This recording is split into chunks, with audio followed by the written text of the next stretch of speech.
ሰላም ለእናንተ ይሁን የተወደዳችሁ ቅዱስ የእግዚአብሔር ሕዝቦች ለርስት የተለያችሁ ምርጥ ወገኖች እንደምን ዋላችሁ ለዋላችሁ እንደምን አደራችሁ ላደራችሁ የክርስቶስ ኢየሱስ ሰላም ይብዛላችሁ። ኢየሱስ ክርስቶስ ጌታና ጌታ ነው። ክብር ለሰማይ አምላክ ለእግዚአብሔር ይሁን። እግዚአብሔር ደግሞ ምሕረትና ቸርነትን አብስቶልን ዛሬ ደግሞ በእድሜያችን ላይ እድሜ ጨምሯል። ይህንን ቀን እንድናይ ፈቅዶልናል። እርሱ ባይፈቅድ ኖሮ በህይወት እንድንቀጥል የዚህ ዓለም ገዢው የተጣለው ጠላታችን አይፈቅድልንም። ግን ዛሬ እኔ የኖርኩት ወይም ደግሞ የኢሮፕ ፓስፖርት ስላለኝ ወይ እናንተ ደግሞ ይኖራችሁ ልክ እንደዛው ኢሮፕ ያላችሁ የኢሮፕ መኖሪያ ፍቃድ ስላላችሁ የአሜሪካ መኖሪያ ፍቃድ ስላላችሁ አይደለም። ከሰማይ ግን ኑሩ የሚል ፍቃድ ስለተሰጠን ዛሬ በህይወት አለን። ክብር ለሰማይ አምላክ ለእግዚአብሔር ይሁን። አባት ሆይ እናመሰግናለን።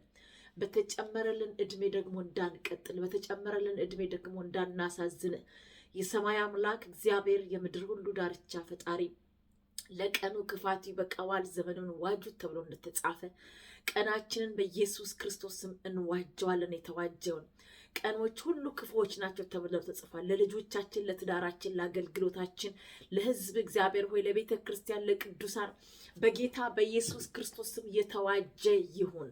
አንተ መልካም አምላክ ነህ። ለሚያምኑ ለማያምኑ መልካም ለሆኑ ክፉ ለሆኑ ሁሉም ፀሐይን ታወጣለህ። አንተ መልካምና መልካም ብቻ ነህ። ክብር ላንተ ይሁን።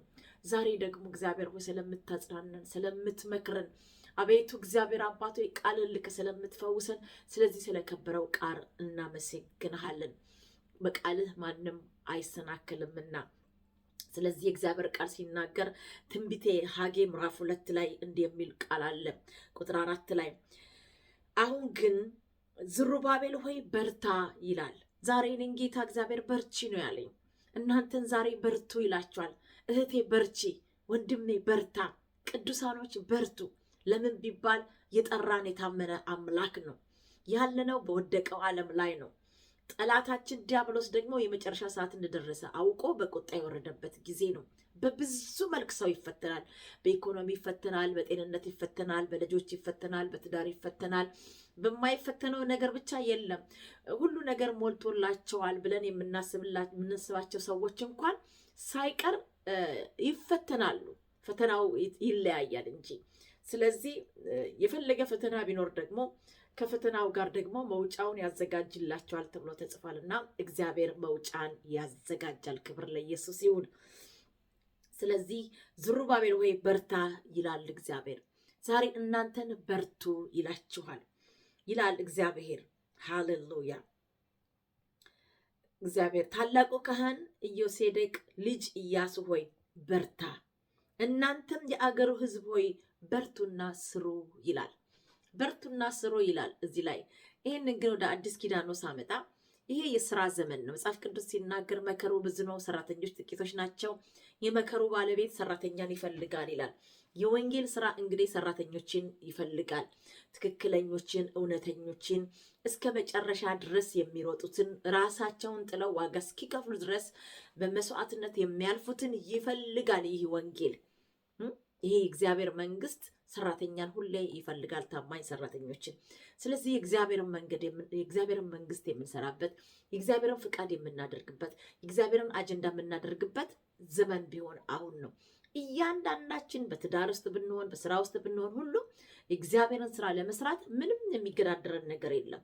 እግዚአብሔር አምላክ ደግሞ ለእያንዳንዳችን ምን ሰጥቶናል? ጸጋን ሰጥቶናል። የሚያስችለው ጸጋ ነው።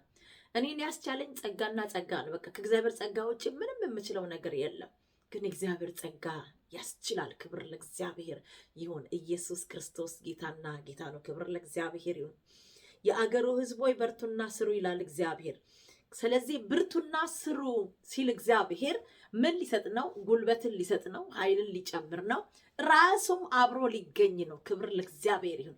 የስራው ባለቤት እስራኤላውያኖችን ከግብፅ ምድር ሲመራቸው ብቻቸውን አልበራቸው። እሱ ራሱ በምድረ በዳ እንኳን የጠጡት አለት ኢየሱስ ክርስቶስ ነበረ። መናን ከደመና በደመና እያመጣ የሰማይን የመላእክትን ምግብ የተመገቡ ኢየሱስ ክርስቶስ ጌታና ጌታ ነው። እሱ እውነተኛ አባት ነው። እሱ ጻድቅ ነው። እሱ ቅዱስ ነው። እሱ ንጹህ ነው። ክብር ለእርሱ ይሁን።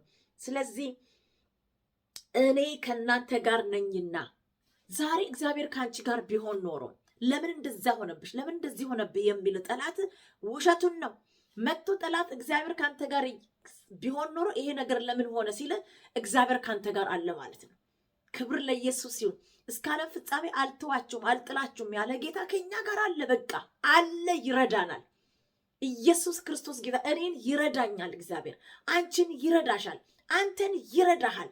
ክብር ለእግዚአብሔር ይሁን። ለምን እሱ ነው እኛን ይሰራል። ስለዚህ ለኔና ለናንተ ስለኔና ስለናንተ ግድ የሚለው እርሱ የሰማይ አምላክ እግዚአብሔር ብቻ ነው። ክብር ለኢየሱስ ይሁን። እኔ ከናንተ ጋር ነኝና ይላል የሰራዊት ጌታ እግዚአብሔር።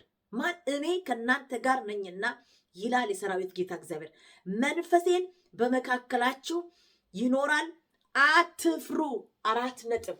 እኔ በመካከላችሁ ሆናለሁ። መንፈሴ እኔ ከናንተ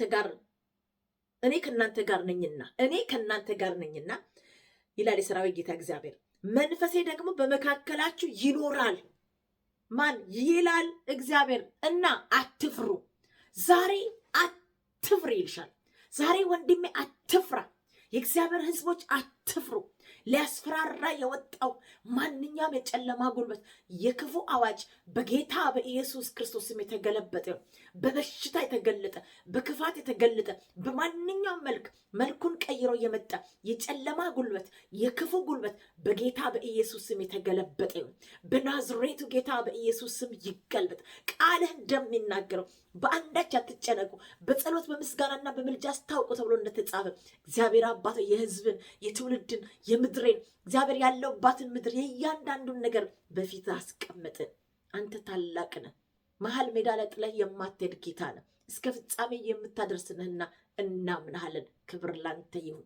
የተጨነቀች ነፍስ ብትኖር ጨለማ አይሆንም ተብሎ እንደተጻፈ ዛሬ ጨለማ በብርሃን ተዋጠ። በጌታ በኢየሱስ ስም እግዚአብሔር ይሄንን ይላል። የእግዚአብሔር ቃል ሕያው ነውና መነሳት ይሁንላችሁ፣ መቆም ይሁንላችሁ፣ መቀጠል ይሁንላችሁ፣ መጽናናት ይሁንላችሁ። ቃሉ ሲመጣ በከንቱ ሳይሰራ አይመለስምና ክብር ለእግዚአብሔር ይሁን። በዚህ አጋጣሚ ይህንን ቪዲዮ የምታዩ ሰዎች ወገኖች፣ ዘመን እያለቀ ባለቀበት ሰዓት ልጁ ክርስቶስ ኢየሱስን የህይወታችሁ ጌታ ካላደረጋችሁ በእውነቴን ነው የምላችሁ ፍርድ ይጠብቃችኋል። መጽሐፍ ቅዱስ ሲናገር ዮሐንስ ወንጌል ምዕራፍ 3 ቁጥር 36 ላይ አባት ልጁን ይወዳልና ሁሉን ለልጁ አስረክቦታል። በልጁ የሚያምን የዘላለም ህይወት አለው፣ በልጁ የማያምን ግን የእግዚአብሔር ቁጣ በእርሱ ላይ ይነዳል እንጂ ህይወትን አያይም ተብሎ ተጽፏል። ህይወትን የምናየው ይሄ ህይወት የሆነውን ጌታ የህይወታችን ጌታ አድርገን ስንከተል ብቻ ነው። እመኑና ዳኑ። የመዳን ቀን ዛሬ ከዛሬም አሁን ነው። እናንተ ቅዱሳኖች በክርስቶስ ኢየሱስ የዳናችሁ ደግሞ እውነቴን ነው እላችኋለሁ እግዚአብሔርን ፍሩት፣ ደግሞም አክብሩት። ክብር ለእግዚአብሔር ይሁን። ጌታ ኢየሱስ በቅርብ ይመጣል። ሃሌሉያ።